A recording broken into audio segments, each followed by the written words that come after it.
jalqaba irratti eeyyamamtuu taatee waan gaaffiif deebii keenyaaf tolee jetteef guddaa si galateeffanna Obsee. Mee yaadi uummata ofii gargaaru kun akkamiin siif dhufee isa kanaaf immoo maalidha kan si kakaase Obsee?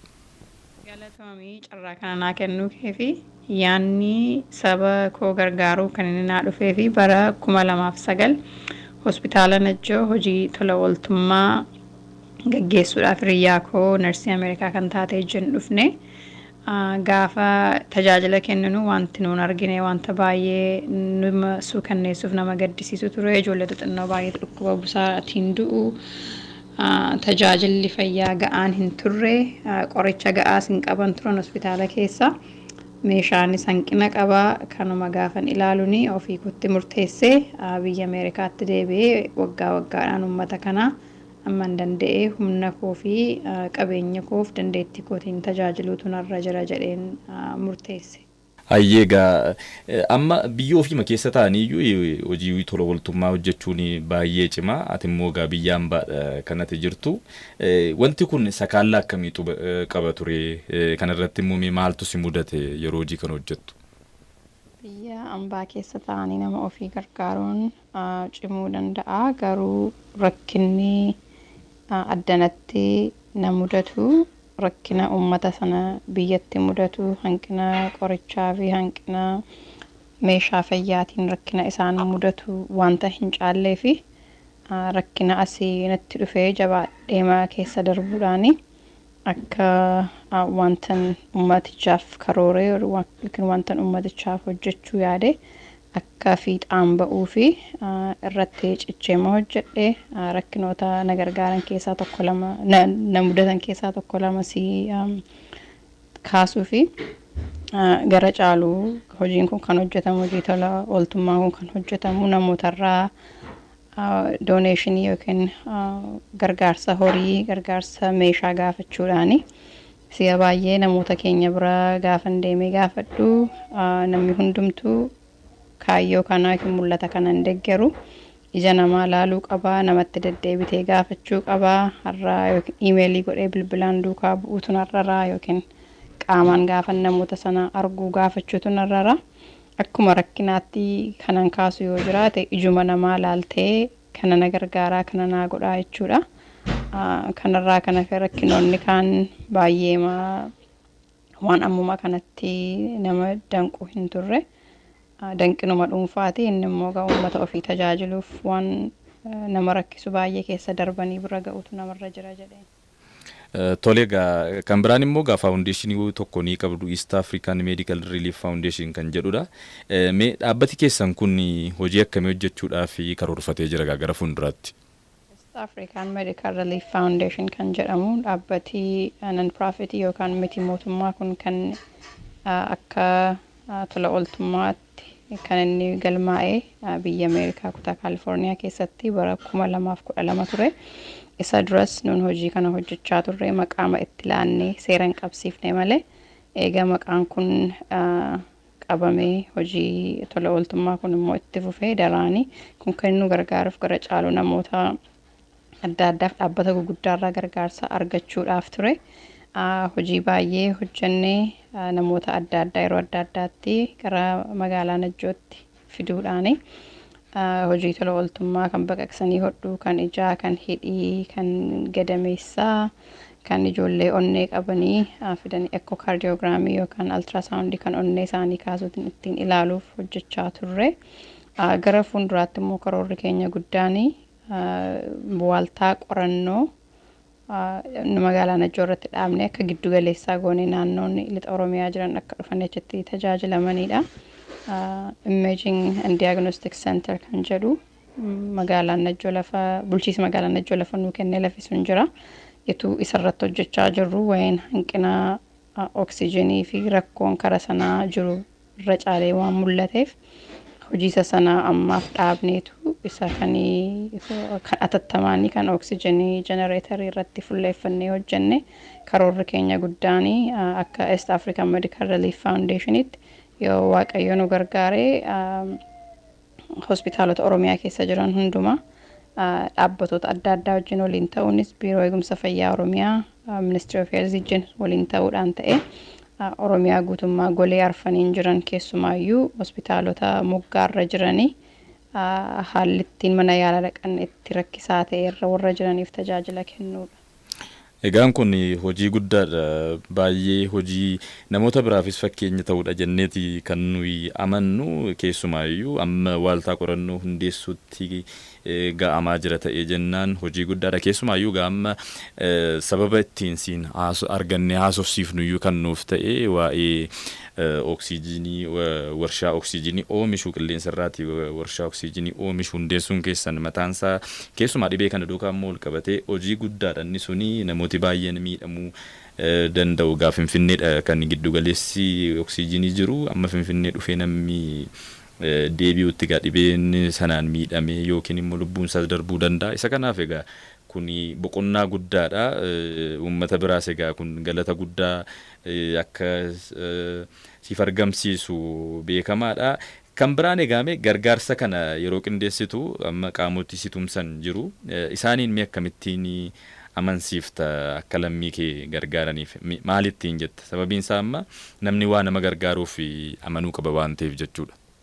Gargaarsa kana yeroon qindeessu yookiin yeroon namootatti himu gara caalu hakiimota adda addaa wajjin haasa'utu narrara jalqaba magaalaa Najjoo hospitaala Najjootti bilbilee wanta akkamii barbaaddu nama dhufee moora ijarraa kaasuu barbaaddu moo nama baqaqsee hodhu barbaaddu moo isa jedhu gangaafadhee hakiimota ani beekus ta'e kara namaa beeku deemeen gaafadha dhuguma amanuutu isaan irra iddoo kana dhufuu fi lafi keenya fagoodha nagummaan si'a baay'ee amansiisaa mini garuu rakkina ummatichaa umanitti himaa barreessees qabaa kana rakkatu kana qabu hospitaalli tokko nama 500 ol tajaajila rakkina qorichaa qabu rakkina ogeessa fayyaa warra sarjarii faa godhanii kan ijaa kanaa kan hidhii kan gadameessaa nama baay'ee ergaan takkicha tajaajiluudhaaf humni hospitaalichaas ga'aamini jedhee manitti hima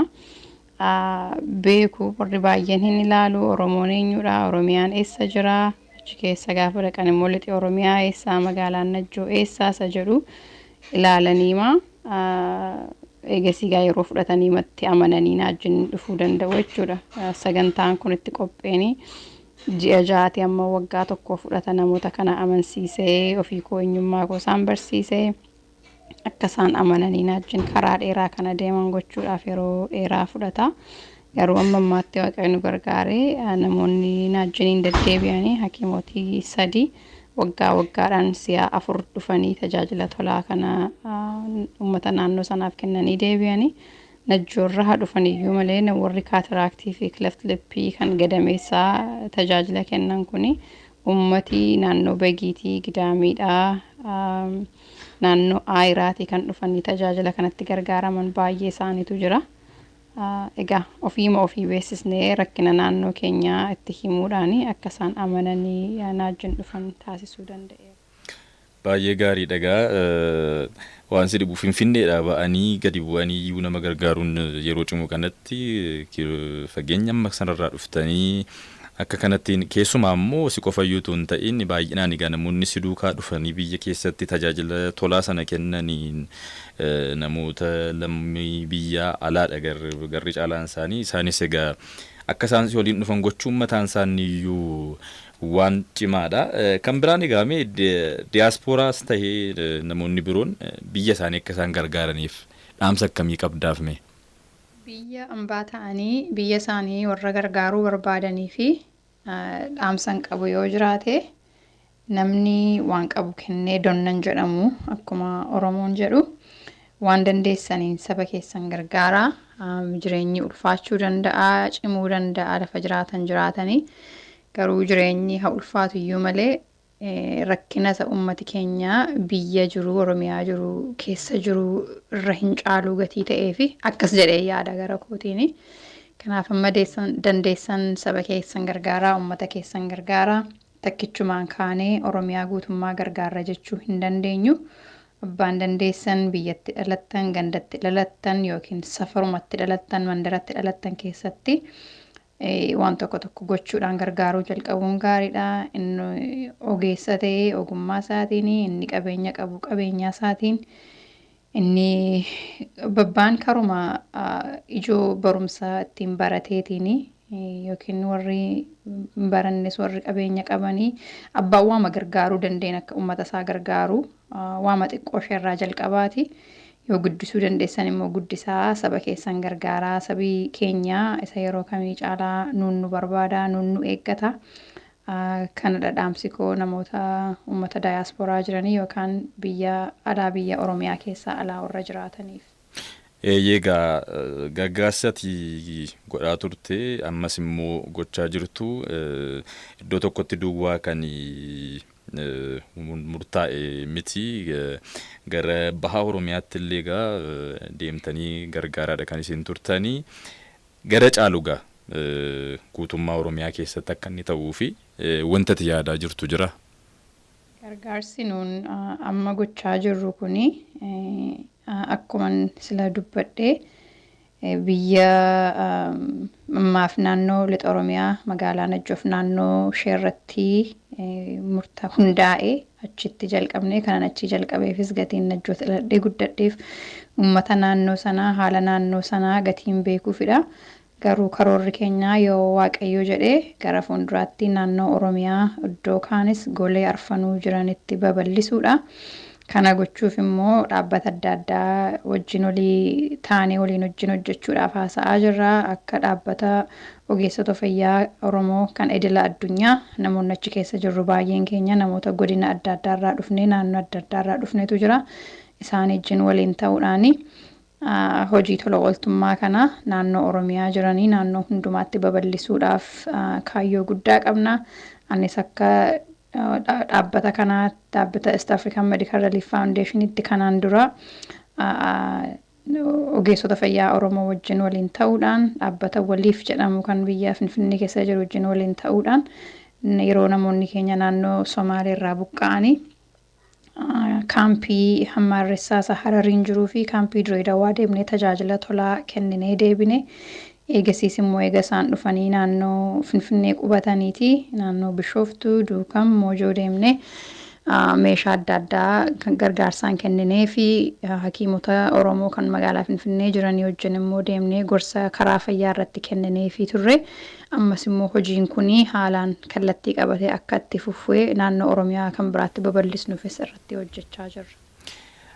Toleegaa keessumaa walitti dhuftanii haala kanaan immoo haala qindaa'een guutummaa Oromiyaa keessatti gochuudhaaf yaaduun keessanii waan guddaadha. Egaa wantooti mul'atanis jiru karaa sanaanii akkuma sila dubbannee lammiilee keenya ka Sumaalee irraati buqqa'an baay'ee tokkummaadhaan dhuftanii gargaartanii jirtu. Inni sun egaa tuufiinsa akka inni qabaatu abdii guddaa qabna. Ija godhatees immoo karaa East African Medical Relief kana hojii kan biraa hojiiwwan kana caccaalan akka isaan hojjetaman abdii guddaa qabna. Kan biraan egaa hojiiwwan misoomaa isin hojjettan kana uummataa fi tajaajila isaan kennaa jiran kana cinatti uummati akkamittiin eeggachuu qaba yookiin immoo uummataaf tajaajila kennaa jiraachuusaa karaa kamiin kan isin hordoftan akkamittiin uummataaf tajaajila kennaa jiraachuusaa to'attu? Hojiin kuni gumaachi nuun goone kuni hojii nuun naannoo lixa Oromiyaatti hojjechaa jirru kuni fiixaan ba'umsa qabaachuusaa hin hordofna yeroo yeroodhaani ani keessumaa kan hospitaala Najjoo warra dura ta'anii akka medical director yookaan hoogganaa hospitaalaa wajjin yeroo yerootti bilbilaan waliin quunnama waliin gaafadhaa maaltu ta'ee kun maalirra ga'eessa jedhu hin haasofna. Walumaa wajjiniin hojjenna eenyu irratti aangoo hin qabu kanarratti. Nuunis hojii tola ooltummaa gaafa hojjennu qaama hospitaala sanaa taanee hojjennaa qaama hawaasa sanaa taanee gatii hojjennuu fi maal isin gargaarraa wanti nuun achitti jalqabne kun immoo maal ta'ee akka fiixaan ba'uuf maal nu gargaartu jennee haaluma mijataa ta'eetiin olii wajjiniin haasofna. Gatii kana amma ammaatti rakkinni guddaan nu quunnamee hin jiru hojichi haaluma nuun barbaanneen itti fufa. Kanarratti dabalatees immoo hospitaala Najjoosiyaa baay'ee boordii uummata keessaa filameen bula. Namooti akkasumatti of kennaniis immoo hojii keenya kana kan duukaa bu'uu barbaadanii jiru gatii ta'e isaaniinis yeroo yerootti bilbilaanis iimeeliidhaanis karaa marsaa hawaasummaa karaa feesbuukiis wal quunnamne waliijjiniin haasofnee milkaa'uma hojii achitti jalqabee tajaajila hojii achitti jalqabee kana akka inni qajeeltotti hojjetamaa jiru duukaa buunee ordofnaa jechuudha. Eeyyan egaa gaaffii kana kanan siif kaaseef maaliifidha yeroo baay'ee hojiin tokko hin hojjetama inni tola ooltummaadhaan hojjetus hojii sana hojjetee lafaan ga'a garuu rakkoon jiru yeroo namni sun biraa deebi'u uummataaf tajaajila sirrii kennaa jira hin jiru inni jedhu hordoffii barbaada isa jedhurraan kanan gaaffii kana si dhiyeessuu danda'e kan biraan egaa uummati qabeenya isaa kana egaa isin uummatatti erga laattanii qabeenyi sun kan uummataati. Akkamiin akka inni sirnaan eeggatuuf ergaa dabarsitaaf? Meeshaan naannoo lixa Oromiyaa hospitaala Najjoorra jiru yookaan hojiimti nuun hojjennu yoo meeshaa tokko finnee hospitaala Gimbiitti haa ta'uu, Najjootti haa ta'uu, Dambidolloo haa ta'uu, Beegii haa ta'uu hospitaala tokkoof yoo meeshaa gumaachine meeshaan suni kan uummatichaati jechuudha. Kan hospitaala sanaa duwwaamanii, kan obseen fiddee duwwaamanii. Kan hakiimota sanaa miti kan uummataati kanan yeroon biyya deemu kanan dubbadhu hojiin kun kan keessanii kan keenya miti nuun dhufnee torban tokko torban lama hojjennee deebinee gallaa lafa dhufnetti deebinee deemnaa garuu isintu as keessa jiraata gatii ta'ee meeshaa nuun finnu qoricha nuun finnu hojii nuun dhufnee achitti jalqabnu kana akka abbummaan isinitti dhaga'ame akka abbaa qabeenyummaatti akkasin tumsitanii akkasin kunuunsitanii eeggattan barbaanna jennee si'a baay'ee irra deddeebinee dubbanna. Ammas immoo itti deddeebinee dubbachuu qabna amma kan dhufee meeshaa guddaatu achi dhaabbatee jira.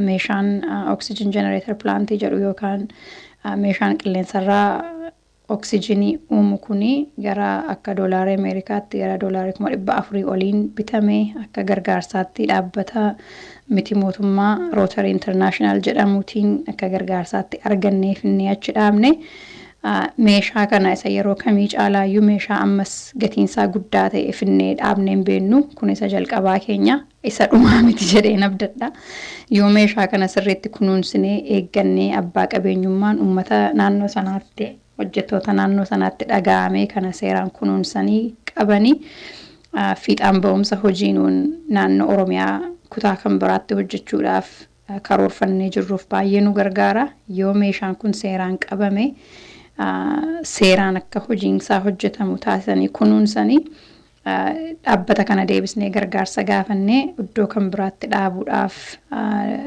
haala nuu mijeessaa jechuudha. Kanaaf dhaamsi an qabu si'a baay'ee uummata naannoo sanaatiin kun kan keessanii kan keenya mini gatii kana akka kan keessanitti abbaan qabeenyummaa isinitti dhaga'ame akkasin kunuunsitanii akkasin jabeessannu yoo meeshaa tokko finnee hospitaala Gimbiitti haa ta'uu, Najjootti haa ta'uu, Dambidolloo haa ta'uu, Beegii haa ta'uu hospitaala tokkoof yoo meeshaa gumaachine meeshaan suni kan uummatichaati jechuudha. Kan hospitaala sanaa duwwaamanii, kan obseen fiddee duwwaamanii, kan hakiimota sanaa miti kan uummataati. Kanan yeroon biyya deemu kanan dubbadhu hojiin kun kan keessanii kan keenya miti nuun dhufnee torban tokko torban lama hojjennee deebinee gallaa lafa dhufnetti deebinee deemnaa garuu isintu as keessa jiraata gatii ta'ee meeshaa nuun finnu qoricha nuun finnu hojii nuun dhufnee achitti jalqabnu kana akka abbummaan isinitti dhaga'ame akka abbaa qabeenyummaatti akkasin tumsitanii akkasin kunuunsitanii eeggattan barbaanna jennee si'a baay'ee irra deddeebinee dubbanna. Ammas immoo itti deddeebinee dubbachuu qabna amma kan dhufee meeshaa guddaatu achi dhaabbatee jira. Meeshaan oxygen generator plantii jedhu yookaan meeshaan qilleensarraa oksijinii uumu kuni gara akka doolaara Ameerikaatti gara doolaara 400 oliin bitame akka gargaarsaatti dhaabbata miti mootummaa Rotary International jedhamuutiin akka gargaarsaatti argannee finnee achi dhaabne. Meeshaa kana isa yeroo kamii caalaayyuu meeshaa ammas gatiinsaa guddaa ta'e finnee dhaabneen beennu kun isa jalqabaa keenya isa dhumaa miti jedheen abdadha yoo meeshaa kana sirriitti kunuunsinee eeggannee abbaa qabeenyummaan uummata naannoo sanaatti hojjettoota naannoo sanaatti dhaga'ame kana seeraan kunuunsanii qabanii fiixaan ba'umsa hojiinuun naannoo Oromiyaa kutaa kan biraatti hojjechuudhaaf karoorfannee jirruuf baay'ee nu gargaara yoo meeshaan kun seeraan qabame seeraan akka hojiinsaa hojjetamu taasisanii kunuunsanii dhaabbata kana deebisnee gargaarsa gaafannee iddoo kan biraatti dhaabuudhaaf haala nuu mijeessaa jechuudha. Kanaaf dhaamsi an qabu si'a baay'ee uummata naannoo sanaatiin kun kan keessanii kan keenyamini gatii kana akka kan keessanitti abbaan qabeenyummaa isinitti dhaga'ame akkasiin kunuunsitanii akkasiin jabeessitanii qabdan barbaanna jennee yeroo hundaa isaan kadhannasi isaan gaafannasi amma ammaatti nu qaanessanii hin beekanii gaarii godhanii meeshaan achitti geessinu nu qabaa turanii ammas immoo meeshaa guddaa kanaa meeshaa Oromiyaa keessa iddoo baay'eetti hin argamne kana akka isaan seeraan kunuunsanii nu qaban abdii guddaa qaba. Meeshaan oxygen generator plantii jedhu kuni yookiin meeshaan qilleensarraa oxygenii oomishu kuni yoo Waaqayyo jedhee yeroo manni iddoonni keessa taa'u ijaaramee dhumu akka inni hojii jalqabu abdii qabnaa ji'a tokko ji'a lama gidduutti yeroo sana meeshaan kuni uummata keenyaaf tajaajila guddaa kenna jennee yaanna. Hospitaalota lixa Oromiyaa keessa jiranii yookaan Naqqamtee gadi hospitaalota Wallagga keessa jiran hundumaaf tajaajila kenna jennee abdii guddaa qabna. Gatii kanaa yoo namoonni hospitaalonni silaa Finfinnee deemanii oksijiinii kana siliindaritti guuttatan magaalaa Najjoo dhufanii akka isaan guuttataniifidha kaayyoon keenya guddaani. Kunis immoo gargaarsa hunduma keenyaanii walta'iinsa hunduma keenyaan ta'ee akka inni yeroo dhiyootti hojiirra oolu abdii guddaan qaba. Nuunis immoo gaafa biyyi nagaa ta'ee dhukkubi kun tasgabbaa'u namoota hojii tola ooltummaa kanarratti na gargaaranii meeshaan kun akka inni biyya keenya ga'aa guddaa taphatanii namoota Oromoon taanii namoota biyya keenya dhufanii hin beekne hedduutu jira. Isaanii wajjiniin yoo hundumtuu akka Waaqayyo jedhee akka karoorametti fiixaan ba'ee fi ji'a fulbaanaa yookaan onkoloolessa jalqabatti dhufnee meeshaa kana eebbisiisuudhaaf karoorfannee jirra. Yeroo sanatti immoo bal'inaan hojiin kun maal akka ta'u maal akka hojjetamu eenyuun akka gargaaru immoo ibsa guddaa uummata keenyaaf laanna. Namni keenya baay'eenis eebba kanarratti qooda fudhata jedheen abdadha yeroo sana galatoom. Ayyeegaa mee gabaabaatti dhibee kanaan wal qabatee immoo COVID-19 kanaan wal qabatee ergaanati uummataaf dabarsitu jiraate hoo? Dhibeen koronaa yookaan COVID-19 jedhan kuni addunyaa guutuu dhibee raaseef dhibee raasaa jirudha. Biyyootumti dureessa ta'anii qabeenyaanis qorichaanis meeshaa fayyaas baay'ee kan qabani kan dhukkubi kun jilbeenfachiisee fi wawwaachiseedha. Gatii kana uummati keenya immoo akkuma jirutti iyyuu yetuu dhibeen kun hin dhufin iyyuu hanqina meeshaa fayyaa qaba, hanqina qorichaa qaba, hanqinuma waan baay'ee qaba gatii ta'e dhibee kanarraa amma danda'ametti uummati keenya of eeggachuu qaba. Haala jireenyaa ta'ee namni keenya walirraa gargar fagaatee jiraachuu hin danda'u. Namni keenya baay'ee wal jaallataa walitti dhiyaatee harka wal qabatee deemuu barree akkeetti guddannee akkeetti jiraanna. Garuu sababa dhukkuba kanaaf hundumtuu of eeggannoo gochuu harka ofii yeroo yeroon dhiqachuu saamunaan dhiqachuu yoo saamunaan hin jiru ta'e daaraan sukkuumanii dhiqachuu qulqullina ofii eeggachuu yoo haalli dhukkubaatti dhaga'amee nanna gubaa yookiin qufaan miidiyaa baay'ee irratti haasa'amaa jira. TVdhaanis barumsi kennamaa jira.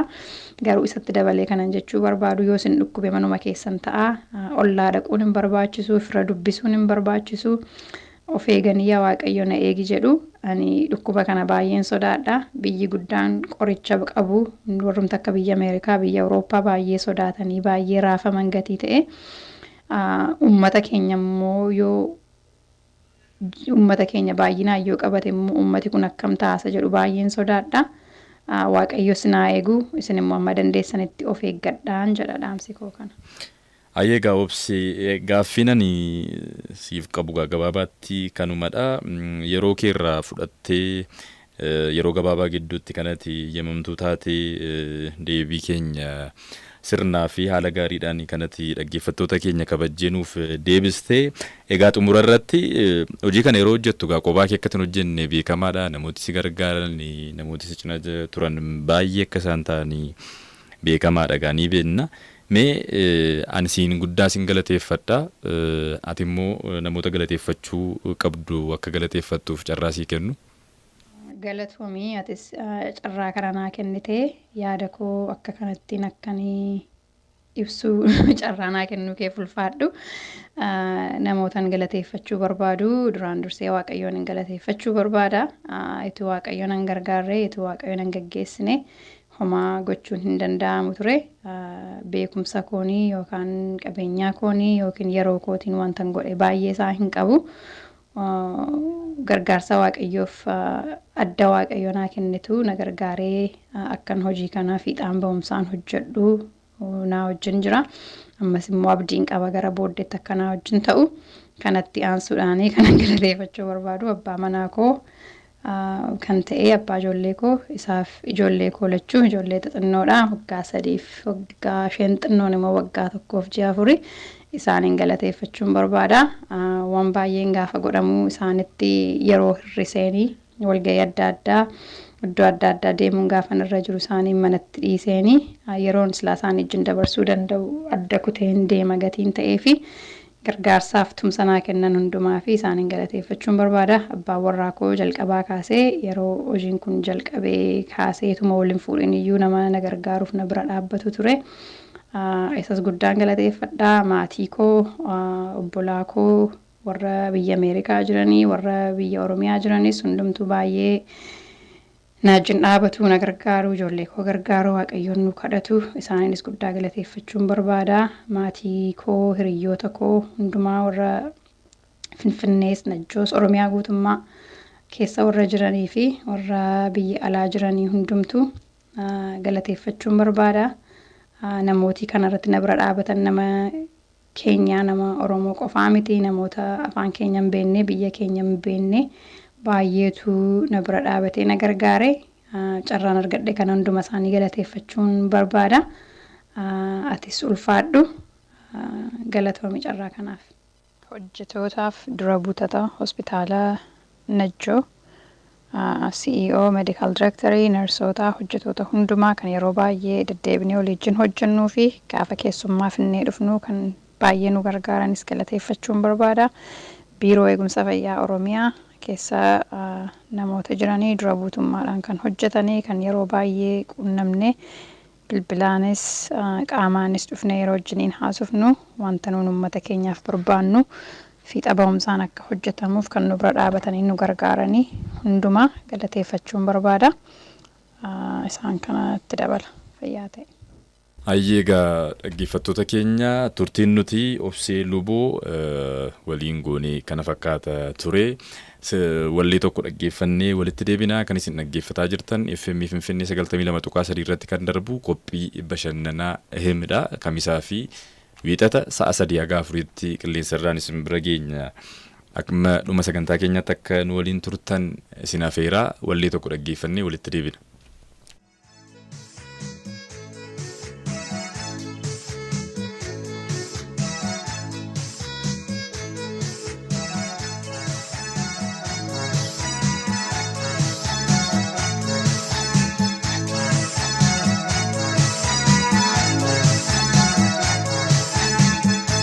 Kana wallo duka kiran tamne tadima shawade ko ka kangaran sipna go duka esa tarke sistema kana wallo duka kiran tamne tadima shawade ko ka kangaran sipna go duka esa tarke sistema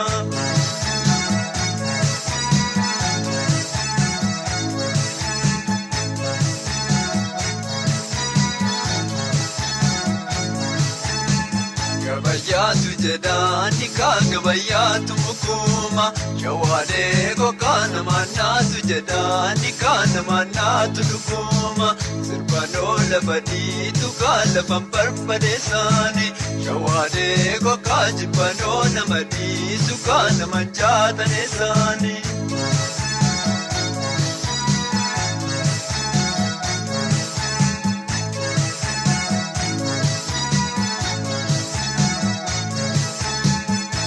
Kana wallo duka kiran tamne tadima shawade ko ka kangaran sipna go duka esa tarke sistema kana wallo duka kiran tamne tadima shawade ko ka kangaran sipna go duka esa tarke sistema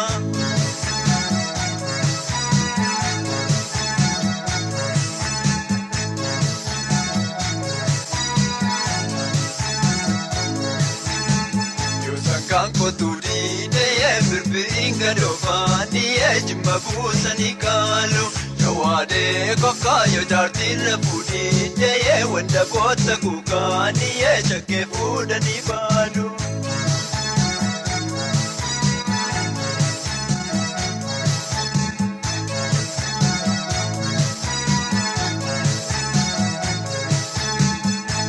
Kana wallolu kakirin tamne jadima Shawaadee kokkaa kan garaansiif nagoodu kaa'eessa targeessiteema.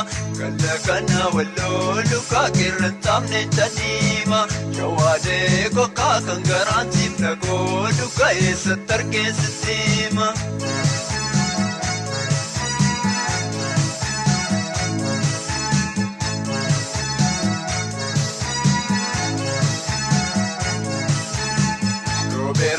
Mera miye korbeessa reetimi Shawaadee kokkaa bu'eera mera mikaasin biraaf namatimi Kamalee dheenoole kaayya kufuu balbalduura Shawaadee kokkaa dallalee galeenoole kaanu fagaaf sambaduura.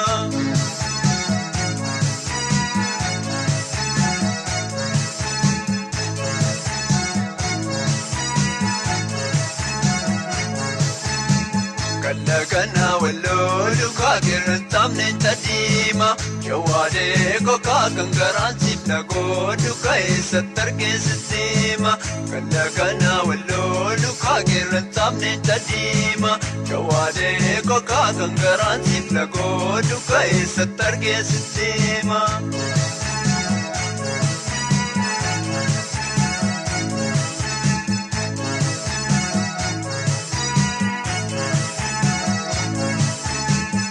Baadadee lagaanaa dinnicha beelataani Shawaadee kokkaa homaan dhabdee yagaaraa kan si dhaggeeffataani.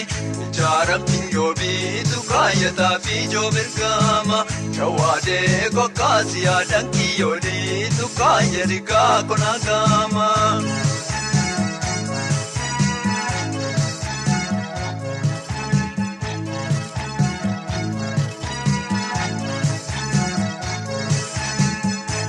Kana wallolu kakirin tamne jadima Shawaadee kokkaa kan garaansiif nagoodu kaa'eessa targeessiteema. Kana wallolu kakirin tamne jadima Shawaadee kokkaa kan garaansiif nagoodu kaa'eessa targeessiteema.